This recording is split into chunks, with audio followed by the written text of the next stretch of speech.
बिस्मिल्लाहिर्रहमानिर्रहीम। अस्सलाम वालेकुम। My name is Rifat Naaz. Welcome to my channel IT tech by Rifat Naaz. आज का लेक्चर शुरू करने से पहले मैं आपसे रिक्वेस्ट करूँगी कि आप सबसे पहले मेरे चैनल पर सब्सक्राइब कर दें मेरे चैनल को और बेल आइकन पे क्लिक कर दें। अगर आपको सब्सक्राइब नहीं करना आता तो मेरे चैनल के नीचे आप लोगों को ये वाला बटन नज़र आ रहा होगा, तो इस पर क्लिक करें और अपनी जीमेल आईडी दें, तो आपका यानी कि मेरा चैनल सब्सक्राइब हो जाएगा और साथ ही आप बेल आइकन पे क्लिक कर दें। तो आज का लेक्चर शुरू करते हैं। आज का हमारा जो मेन टॉपिक है वो है types of memory. Types of memory में रैम आता है। वैसे तो मेमोरी की टाइप्स बहुत सारी हैं, जिसमें रैम भी आ जाता है, रोम भी, फिर फर्दर सेकेंडरी स्टोरेज डिवाइसेस भी आ जाती हैं। तो आज जो हम डिस्कस करेंगे वो है रैम। फिर फर्दर रैम की टाइप्स हैं डी रैम और एस रैम। इनके बारे में पढ़ेंगे, ये क्या होती हैं और इनका हम लोग डिफरेंस देखेंगे। तो सबसे पहले हम देख लेते हैं मेमोरी क्या है। A component in the computer used for storing instructions and data is called memory. Computer के अंदर एक ऐसा कंपोनेंट होता है कि जो इंस्ट्रक्शंस को और डाटा को स्टोर करता है। परमानेंटली भी होता है और टेम्परेरली भी होता है डाटा। जैसे हम अपनी एक एग्जांपल ले लें कि हम लोग हम अल्लाह ताला ने हमारे स्कल के अंदर ब्रेन रखा हुआ है, तो हमारी मेमोरी भी शॉर्ट टर्म भी होती है और लॉन्ग टर्म भी होती है। ऐसे ही कंप्यूटर के अंदर जो परमानेंट मेमोरी होती है वो लॉन्ग टर्म मेमोरी कहलाती है, जो शॉर्ट टर्म मेमोरी होती है वो टेम्परेरली मेमोरी कहलाती है। जैसे हम लोग अपनी मिसाल लें कि हमारे अंदर कुछ स्किल्स होते हैं तो हमें बहुत देर तक वो याद रहते हैं। जैसे हम लोगों ने बचपन में पढ़े हुए मैथमेटिक्स के कुछ फार्मूले, वो अभी तक हम लोगों को याद हैं, या बंदा जैसे जैसे बढ़ता जाता है उसको वो यानी कि वो उसको याद रहते हैं, भूलते नहीं हैं। उसको कहते हैं लॉन्ग टर्म मेमोरी। और कुछ ऐसी चीज़ें होती हैं जो इंसान को बस थोड़े अरसे के लिए दिमाग में रहती हैं, कुछ सेकंड्स के लिए भी होती हैं, उसके बाद वो रिमूव हो जाती हैं, इंसान को याद नहीं रहता। तो वो होती है शॉर्ट टर्म मेमोरी। ऐसे ही कंप्यूटर के अंदर लॉन्ग टर्म मेमोरी भी होती है और शॉर्ट टर्म मेमोरी भी होती है। इसी तरह हमारा कंप्यूटर हमारी तरह ही काम करता है। फॉर एग्ज़ाम्पल, जैसे हम लोगों ने अब देख लें, इसके अंदर हार्ड ड्राइव के अंदर इसका डाटा सारा स्टोर होता है कंप्यूटर में। कोई भी फॉर एग्ज़ाम्पल ले लेते हैं हम लोग कि 1-2 घंटे की मूवी है, वो भी कंप्यूटर के अंदर ही स्टोर होती है। या फिर आप ऐसा करेंगे, 2 वर्ड्स ले लें, कोई भी हम लोग 2 वर्ड्स लिखते हैं वो भी कंप्यूटर के अंदर, बेशक छोटी से छोटी फाइल भी है वो भी कंप्यूटर स्टोर करता है और बड़े से बड़ी फाइल भी। ऐसे ही हम बहुत सारे वाक़यात होते हैं जो बहुत पुराने होते हैं और बहुत बड़ी बड़ी स्टोरीज होती हैं, हम लोग को वो याद रहती हैं, और छोटे से छोटी भी चीज़ हम लोग याद रखते हैं। ऐसे ही कंप्यूटर है, जितनी मर्जी बड़ी फाइल हो कंप्यूटर उसको भी स्टोर करता है, छोटे से छोटी फाइल को भी स्टोर करता है, और जब हम लोग उसको एग्जीक्यूट करते हैं वो हमें रिजल्ट बताता है। तो कंप्यूटर को एक सिस्टम बैंक भी बोला जाता है क्योंकि इसके अंदर सारी चीज़ें स्टोर होती हैं। अब हम इसकी देखते हैं अदर एग्जांपल्स क्या लें। जैसे मैंने आपको पहले बताया, अल्लाह ताला ने हमारे स्कल के अंदर ब्रेन रखा हुआ है जो कि मेमोरी जो होती है वो स्टोर करता है। जैसे हम लोगों को ज़रूरत पड़ती है रिकॉल करने की, तो हम लोगों को फ़ौरन वो याद आ जाता है कि हमारे साथ ये वाक़या हुआ था, या कोई भी स्टोरी हम लोग फ़ौरन रिकॉल कर लेते हैं। Memory consists of electronic components that store instructions waiting to be executed by the processor. Data and the result of processed data. Processed data को information बोलते हैं। ऐसे ही कंप्यूटर के अंदर, हमारे दिमाग के अंदर तो यानी कि हमारे स्कल के अंदर तो ब्रेन होता है ना, ऐसे कंप्यूटर के अंदर चिप्स लगी होती हैं, स्लॉट्स होती हैं, मेमोरी स्लॉट्स जिनमें डाटा स्टोर होता है। ये देखिए, आपको पिक्चर में नज़र आ रहा है, ये है मेमोरी स्लॉट्स है। बेसिकली ये 3-4 मेमोरी स्लॉट्स होती हैं हर कंप्यूटर सिस्टम के अंदर, मदरबोर्ड के अंदर, जिसके अंदर डाटा स्टोर होता है टेम्परेरली या परमानेंटली हार्ड ड्राइव के अंदर होता है डाटा स्टोर। अब देख लेते हैं RAM. RAM stands for Random Access Memory. A program must be loaded into RAM before execution. इसका मतलब ये है कि कोई भी प्रोग्राम जब रन होता है वो सबसे पहले लोड कहाँ पे होता है? एग्जीक्यूशन से पहले रैम के अंदर लोड होता है, फिर प्रोसेसर उसको क्या करता है, प्रोसेसर फिर रैम से डाटा लेके, प्रोसेसर कौन है? सीपीयू है हमारे कंप्यूटर का जो मेन पार्ट है, प्रोसेस करता है डाटा को। हमारा डाटा कहाँ पड़ा होता है? हार्ड ड्राइव के अंदर। हार्ड ड्राइव से कहाँ जाता है? रैम के अंदर। रैम से फिर सीपीयू उसको डाटा को लेता है और उसके बाद प्रोसेसिंग करता है। ठीक है, अब हम इसकी एग्जांपल ये ले लेते हैं, जैसे हम लोग अपना कंप्यूटर ऑन करते हैं तो हमारी जो विंडोज़ होती है ना वो हार्ड ड्राइव के अंदर पड़ी होती है। वो फ़ौरन से क्या करती है कि वो रैम के अंदर लोड होना शुरू हो जाती है। रैम के अंदर जैसे लोड होती है फिर उसको सीपीयू क्या करता है? रैम से लेता है और हमारा कंप्यूटर सिस्टम ऑन होता है और हमें अपनी, यानी कि जब ऑन हो जाता है तो हमें स्क्रीन नज़र आ जाती है। तो रैम इज़ वोलाटाइल मेमोरी, सिर्फ थोड़ी देर के लिए इसमें डाटा आता है रैम के अंदर। It means that its contents are lost when the power is turned off. RAM को वोलाटाइल मेमोरी इसलिए बोलते हैं कि जब तक कोई इसके पास पावर रहेगी तब तक इसके अंदर डाटा रहेगा। जैसे हम लोग इसकी पावर ख़त्म कर देंगे, इसको पावर देना बंद कर देंगे, डाटा इसके अंदर से डिलीट हो जाएगा। RAM is read-write memory. CPU can read data from RAM and write data to RAM. CPU क्या करता है? डाटा को रीड करता है, कहाँ से? यहाँ से लेता है ना, हार्ड ड्राइव से डाटा कहाँ आया? रैम के पास। तो रैम से कहाँ गया? सीपीयू के पास। तो ये सीपीयू क्या करता है? रीड भी करता है डाटा रैम के अंदर और राइट भी करता है। अब हम एक डेली लाइफ से एग्जांपल ले लेते हैं ताकि आप लोगों को मज़ीद समझ आ जाए। फॉर एग्ज़ाम्पल ये हार्ड ड्राइव है, ये ग्रीन शर्ट वाला जो बंदा बैठा है ये हार्ड ड्राइव है और ये हमारा सीपीयू। इसने क्या किया कि डाटा मांगा हार्ड ड्राइव से। अगर ये हार्ड ड्राइव खुद डाटा इस सीपीयू को देगा तो इसे बहुत देर लगेगी, प्रोसेसिंग में देर लगेगी बहुत ज़्यादा। ये खुद उठ के आएगा और इसको देगा तो इसका टाइम ज़ाया होगा, इसका भी टाइम ज़ाया होगा, क्योंकि जब तक डाटा इसके पास नहीं आएगा रेड शर्ट वाले के पास तो ये उसके ऊपर प्रोसेसिंग नहीं कर सकेगा। जितनी देर से आएगा उतना इसके काम में भी देर होगी। तो इसलिए ये ग्रीन शर्ट वाला बंदा क्या करेगा कि बीच में एक ऐसा बंदा या एक ऐसा सोर्स क्रिएट कर देगा कि इसका डाटा ये इसको पहले ट्रांसफ़र होगा, ये फ़ौरन से इसको ट्रांसफ़र कर देगा, तो इनका टाइम भी बच जाएगा और एग्जीक्यूशन जो होगी वो जल्दी होगी। अगर ऐसे ही हम मज़ीद, रैम की एग्ज़ाम्पल भी ऐसे ही है। हार्ड ड्राइव में डाटा फ़ौरन किसके पास गया? रैम के पास। रैम ने फ़ौरन डाटा इसको दे दिया, लेकिन इसके पास डाटा, इसके पास परमानेंटली स्टोर है डाटा, इसके पास सिर्फ थोड़ी देर के लिए गया डाटा, इसके पास आया और इसने फ़ौरन आगे ट्रांसफ़र कर दिया सीपीयू को।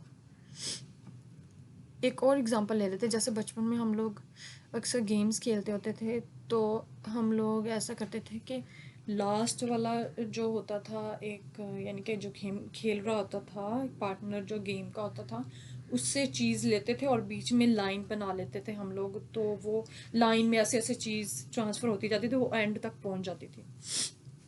तो ऐसे ही कंप्यूटर के अंदर अगर डाटा की प्रोसेसिंग हम लोग तेज़ी से करना चाहते हैं कि हमारे कंप्यूटर की परफॉर्मेंस ज़्यादा अच्छी हो, तो हम क्या करते हैं, एक तो रैम इंक्रीज़ कर देते हैं ताकि हमारे कंप्यूटर की प्रोसेसिंग ज़्यादा अच्छे से बेहतर से हो सके। तो इसकी एक और एग्जांपल ले लेती हूँ, जैसे ये बंदा है लास्ट वाला, ये डाटा किसको दे, इसने रिक्वेस्ट की कि मुझे ये वाला डाटा चाहिए, तो ये डाटा क्या करेगा, ये फ़ौरन इसको देगा, ये इसको इसको इसको, इसकी बजाय कि ये खुद ही इसके पास आए डाटा देने, जिससे बहुत देर लग जाएगी, तो ये बजाय खुद आने के ये बीच में ऐसा करेगा कि बीच में कोई और रिसोर्सेज बना लेगा अपना डाटा को ट्रांसफ़र करने के लिए। ये डाटा इसको देगा, फिर ये नेक्स्ट ऐसे डाटा मूव होता है इसके पास आ जाएगा और जितनी जल्दी डाटा आएगा ये अपना काम कर लेगा, ऐसे टाइम भी बच जाएगा और डाटा हमें आराम से मिल जाएगा। ऐसे ही कंप्यूटर की एग्ज़ाम्पल है, आप लोगों को समझाने के लिए मैं ये एग्ज़ाम्पल्स दे रही हूँ ताकि आप लोगों को अच्छी तरह समझ आ जाए। ऐसे ही कंप्यूटर के अंदर भी है, जितनी कंप्यूटर की रैम ज़्यादा होगी, मतलब कि यहाँ पे नंबर ऑफ़ पीपल ज़्यादा हैं तो प्रोसेसिंग क्या हो रही है, जल्दी हो रही है, तेज़ तेज़ हो रही है। जितनी कंप्यूटर की भी रैम ज़्यादा होगी, प्रोसेसिंग उतनी ही तेज़ होगी और कंप्यूटर की परफॉर्मेंस अच्छी होगी। अगर कंप्यूटर की रैम कम है तो हमें कोई भी हम डाटा एक्सेस कर रहे हैं, कोई भी टास्क परफॉर्म कर रहे हैं, कोई एप्लीकेशन खोल रहे हैं, तो हमारा कंप्यूटर बहुत स्लोली काम करेगा। अब हम देख लेते हैं, मज़ीद मैं आपको बता देती हूँ ताकि आप लोगों को और अच्छी तरह समझ आ जाए। मेमोरी का असल मकसद ये है कि सिस्टम की परफॉर्मेंस को बेहतर बनाने के लिए रैम को यूज़ किया जाता है। जैसे हम लोग अब वेब ब्राउजिंग करते हैं, कोई एप्लीकेशन खोलते हैं, अगर हमारी रैम ही कम है तो वो एप्लीकेशन खुलने में इतना टाइम लग जाएगा, तो हमारा टाइम ज़ाया होगा। दूसरे हम लोग वो एक्सेस नहीं कर सकेंगे डाटा जो हम लोग ब्राउजिंग करके डाटा लेना चाह रहे हैं। और मज़ीद ये कि जब कोई भी एप्लीकेशन लोड होती है तो उसमें भी मसला होगा, रैम कम होगी तो। या फिर अगर हम लोग एक और एग्जांपल ले लें कि स्प्रेडशीट है हमारे पास, तो हम अपनी स्प्रेडशीट के अंदर जो माइक्रोसॉफ्ट वर्ड एक्सेल में जो स्प्रेडशीट होती है, तो उसके अंदर अगर हमने कोई एडिटिंग करनी है, रैम कम होगी तो एडिटिंग में एक तो ये है कि आप लोगों ने नोट किया होगा, हीटिंग फ़ैन ऑन हो जाएगा, आपका सिस्टम जो होगा ना वो गर्म होना शुरू हो जाएगा, तो स्पीडली काम नहीं होगा और आपका कंप्यूटर जो होगा, कंप्यूटर सिस्टम हैंग हो जाएगा। उसकी क्या वजह कि रैम कम है। रैम ज़्यादा होगी, ये काम स्पीडली होगा, एडिटिंग आप जितनी मर्जी करते जाएं तो आपको इसमें कोई मुश्किल नहीं होगी। The speed and amount of memory you will stored plays key role to your system performance। ठीक है, अगर आप कोई भी शीट या ओपन करते हैं, जैसे स्प्रेडशीट की मैंने एग्जांपल दी, तो आप क्लिक करते हैं अपने यानी कि उस फाइल के ऊपर, तो वो डॉक्यूमेंट ओपन करते हैं।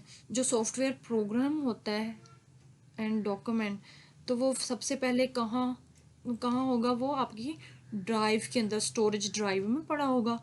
तो जब आप उसको एक्सेस करना चाहेंगे ना, तो वो आपके क्या करेगा, वो फ़ौरन से लोड कहाँ पे होगा, रैम के अंदर।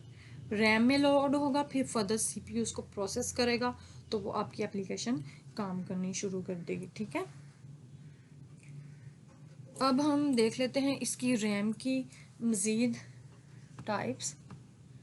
ऐसे ही जैसे मैंने आपको वो एग्जांपल दी ना कि हम लोग एक सोर्स है और एक डेस्टिनेशन है, तो बीच में जो उसने रिसोर्स क्रिएट कर दिए डाटा को ट्रांसफ़र करने के लिए कि हमारा डाटा जल्दी से जल्दी पहुंच जाए। एक और एग्जांपल दे देती हूँ। फॉर एग्जांपल, एक टीचर है, वो अपने ऑफिस में बैठा हुआ है, तो वो रिक्वेस्ट करते हैं कि मुझे फ़लाँ वाली फ़ाइल चाहिए। सीआर बैठा हुआ है अपने क्लासरूम में, तो वो फाइल सीआर के पास है, तो टीचर ने स्टूडेंट्स की हिस्ट्री लेके, मतलब स्टूडेंट्स का डाटा लेके, तो उनका एक डॉक्यूमेंट तैयार करना, डॉक्यूमेंट बना के उसने फर्दर कहाँ देना है, प्रिंसिपल को। तो अब टीचर को डाटा चाहिए, सीआर को रिक्वेस्ट की है, तो सीआर अब जब खुद आएगा टीचर के पास उठ के, तो इस क्लासरूम और टीचर के ऑफिस के बीच में है गैलरी। टीचर वो जब सीआर आएगा टीचर को फाइल देने, उसे बहुत देर लग जाएगी, तो वो ऐसा करेगा, गैलरी के बीच में 5-6 स्टूडेंट्स, अगर मिसाल के तौर पे मिसाल दे रही हूँ आप लोगों को, वो बीच में गैलरी के बीच में ना वो कुछ स्टूडेंट्स खड़ा कर देगा, तो वो स्टूडेंट एक स्टूडेंट को पास करेगा वो फाइल, फिर दूसरी फिर तीसरी, ऐसे फ़ौरन से टीचर के पास पहुंची फाइल। जितनी तेज़ी से ये काम होगा और टीचर वो अपना डॉक्यूमेंट तैयार कर लेंगे इतनी जल्दी, और इतनी जल्दी ही प्रिंसिपल को वो डाटा ट्रांसफ़र हो जाएगा। ऐसे ही हमारे कंप्यूटर सिस्टम के अंदर रैम का भी काम है। तो रैम जितनी ज़्यादा बड़ी होगी, हमारा कंप्यूटर सिस्टम की जो परफॉर्मेंस होगी वो उतनी ही अच्छी होगी, और उतना हमारा सिस्टम जल्दी, हमारा कोई भी टास्क हम लोग परफॉर्म करना चाहते हैं वो जल्दी टास्क परफॉर्म होगा। तो ऐसे ही मज़ीद कंप्यूटर सिस्टम की परफॉर्मेंस को इंक्रीज़ करने के लिए इन्होंने फर्दर उसकी टाइप्स, जैसे अब डी रैम होगी और एस रैम हम लोग अब पढ़ने वाले हैं, तो ताकि कंप्यूटर की स्पीड ज़्यादा हो और अच्छे से हमें यानी कि प्रोसेसिंग हो डाटा की, और हमें काम करने में कोई मुश्किल ना आए, बीच में हमारे यानी कि काम के डिले ना हो, तो उन्होंने इसकी एक्यूरेसी को यानी कि इसकी परफॉर्मेंस को बेहतर बनाने के लिए इन्होंने मज़ीद रैम इस्तेमाल कर ली, जिनको हम डी रैम और एस रैम बोलते हैं। अब हम पढ़ते हैं डी रैम क्या होती है। D RAM stands for dynamic random access memory, ठीक है। It is least expensive. DRAM requires an electric current to maintain its electrical state. The electrical charge of DRAM decreases with time. That may result in loss of data. कि DRAM जो हमारी तो है ये RAM ही, मतलब RAM की एक type है। इसके अंदर कैपेसिटर यूज़ हुए होते हैं, कैपेसिटर्स भी होते हैं, ट्रांजिस्टर भी होते हैं। कैपेसिटर इसलिए यूज़ होते हैं कि ये चार्ज को स्टोर कर लेते हैं।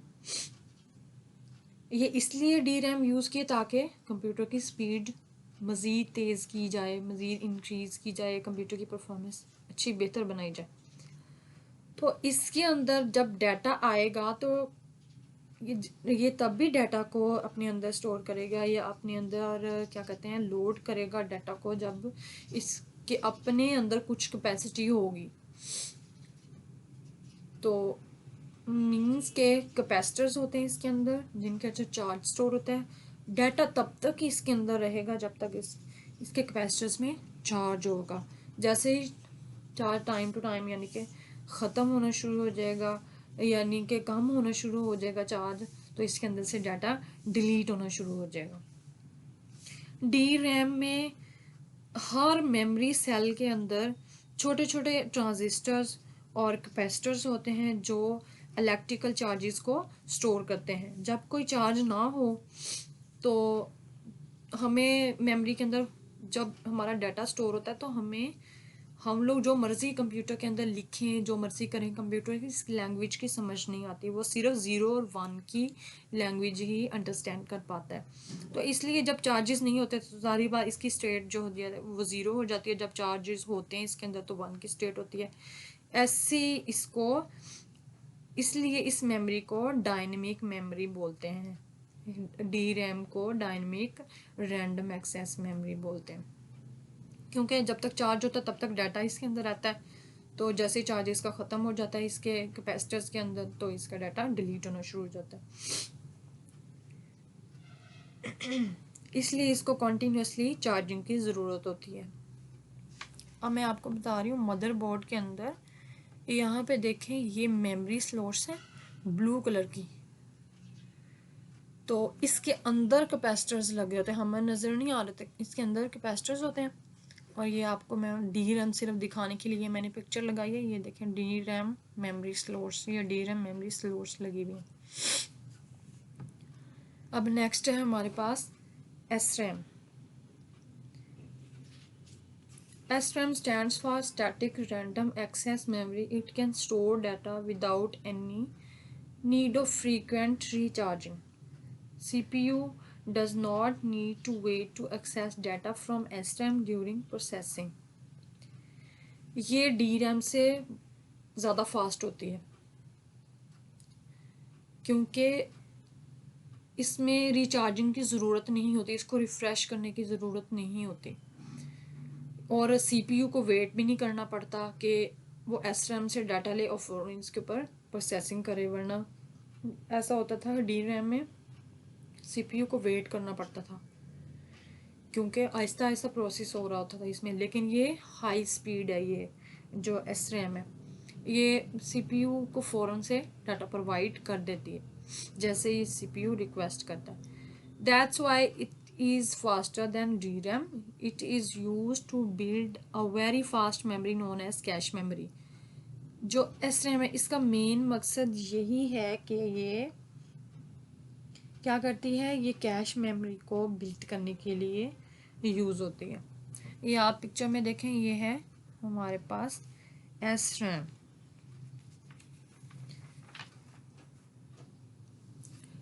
ये जो होती है, अब कोई भी हमारे पास मेमोरी है, मेमोरी के अंदर बहुत सारे डाटा जो होता है ना सेव, वो बिट्स के फॉर्म में होता है, बाइनरी डिजिट्स के फॉर्म में।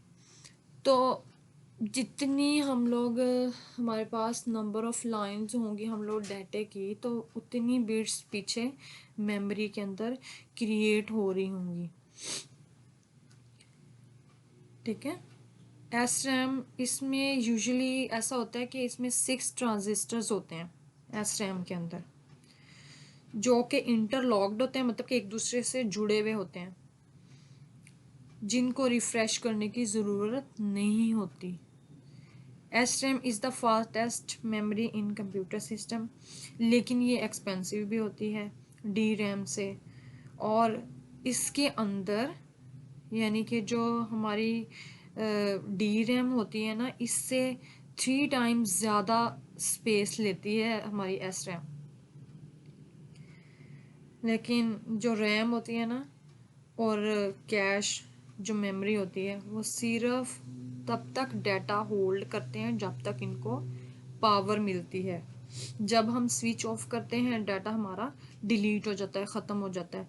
डाटा को अगर हम महफूज करना चाहते हैं और ये ना चाहते हो कि हमारा डाटा ज़ाया ना हो, इसलिए हम ऐसा करते हैं कि लॉन्ग टर्म जो स्टोरेज होती है उसके अंदर लॉन्ग टर्म स्टोरेज डिवाइसेस होते हैं, हमारा डाटा वहाँ पे हम लोग स्टोर कर लेते हैं। फॉर एग्जांपल जहाँ पे हम लोग डाटा स्टोर कर सकते हैं, मैग्नेटिक स्टोरेज डिवाइसेस होती हैं, जैसे डीवीडी होगी, ऑप्टिकल डिस्क, फ्लैश स्टिक्स हो गई। ठीक है। तो इसकी एक और टाइप भी है एम रैम, लेकिन वो ऐसा होता है कि वो आ जाती है, ये वोलाटाइल है एम रैम, वो सॉरी एस रैम और डी रैम और रैम वोलाटाइल है मेमोरी। तो जो एम रैम होती है वो नॉन वोलाटाइल होती है। एक दफ़ा मैं आप लोगों को फिर बता दूं, डी रैम जो होती है इसके अंदर कैपेसिटर यूज़ हुए हुए होते हैं, जो कि इलेक्ट्रिकल चार्जेस को अपने अंदर स्टोर कर लेते हैं। तब तक डाटा उसके अंदर रहता है जब तक उनका चार्ज, यानी कि उनके अंदर चार्ज बरकरार रहता है। जैसे ही चार्ज ख़त्म हो जाता है डाटा वहाँ से डिलीट हो जाता है। DRAM stands for Dynamic Random Access Memory. It is a type of memory that's used in most computers. It is the least expensive kind of RAM. RAM की एक टाइप है, तो ये कम एक्सपेंसिव होती है। DRAM requires an electrical current to maintain its electrical state. The electrical charge of DRAM decreases with time. That may result in loss of data. जैसे मैंने पहले बताया, जैसे डी रैम के अंदर चार्जेस डिक्रीज होने शुरू हो जाते हैं तो हमारा डाटा लॉस्ट होना शुरू हो जाता है। डी रैम इज रिचार्ज और refreshed again and again to maintain its data. The processor cannot access the data of DRAM when it is being refreshed. That is why it is slow. इसकी processing जो होती है ना S RAM slow होती है, मतलब कोई data जो उसके अंदर लोड हो रहा था ना वो उसका प्रोसेस स्लो होता है। एस रैम क्या है? S RAM stands for static random access memory. It can store data without any need of frequent recharging. मैंने पहले बताया इसके अंदर जो ट्रांजिस्टर्स होते हैं वो तकरीबन 6 होते हैं, तो वो इंटरकनेक्टेड होते हैं एक दूसरे के साथ, इसलिए इसको बार बार रिफ्रेशिंग की ज़रूरत नहीं होती। CPU does not need to wait to access data from SRAM during processing. That's why it is faster than DRAM. It utilizes less power than DRAM. SRAM is more expensive. It is normally used to build a very fast memory known as cache memory. ठीक है। अब हम इन दोनों का difference देख लेते हैं। S RAM जो होती है वो फास्टर होती है डी रैम से। It is faster than D RAM. D RAM is slower then S RAM. ये एस रैम से स्लोअर होती है दोनों रैम की ही किस्में, दोनों रैम की टाइप्स हैं, लेकिन ये एस रैम ज़्यादा फास्ट काम करती है, डी रैम जो होती है वो थोड़ी स्लोअर होती है। एस रैम मोर एक्सपेंसिव है। क्यों? इसका काम अच्छा है, इसकी क्वालिटी अच्छी है, और क्या है, इसकी फंक्शनैलिटी अच्छी है, बेहतर है, इसलिए ये महंगी भी है। It is less expensive. It does not need to be power refreshed. It has to be refreshed after each read operation. ठीक है. It utilizes less power. It utilizes more power. It holds data indefinitely as long as the computer is turned on. It holds data dynamically, not indefinitely. SRAM is more complex and less compact, जबकि DRAM less complex and more compact. ठीक है. आज हमने देखा कि memory क्या होती है. मेमोरी की फिर फर्दर हमने एक टाइप पढ़ी. आज हमने रैम पढ़ी. वैसे तो उसकी बहुत दो टाइप्स होते हैं, जैसे रैम, रोम, फिर आगे दूसरी ड्राइव्स आ जाती हैं. तो रोम की फिर फर्दर टाइप्स हैं, जैसे P ROM, E P ROM, E P ROM. ये हम नेक्स्ट लेक्चर के अंदर पढ़ेंगे. फिर कैश मेमोरी है, फ्लैश मेमोरी है, सी मोस मतलब कि कॉम्प्लीमेंट्री मेटल ऑक्साइड सेमीकंडक्टर. तो फर्दर फिर स्टोरेज डिवाइसेस आ जाती हैं. वो हम ऐसा करेंगे, वो फिर पढ़ेंगे. आज हमने जो हमने पढ़ा वो रैम पढ़ा. फिर रैम के टाइप्स क्या हैं, फिर हमने उसमें डी रैम, एस रैम पढ़ा. हमने इसका डिफरेंस देखा. ये था हमारा आज का लेक्चर. अगर आपको अच्छा लगा हो तो मेरी वीडियो को लाइक कीजिएगा, शेयर कीजिएगा और मेरे चैनल को सब्सक्राइब करना ना भूलिएगा. मिलते हैं नेक्स्ट लेक्चर में. तब तक अल्लाह हाफिज़.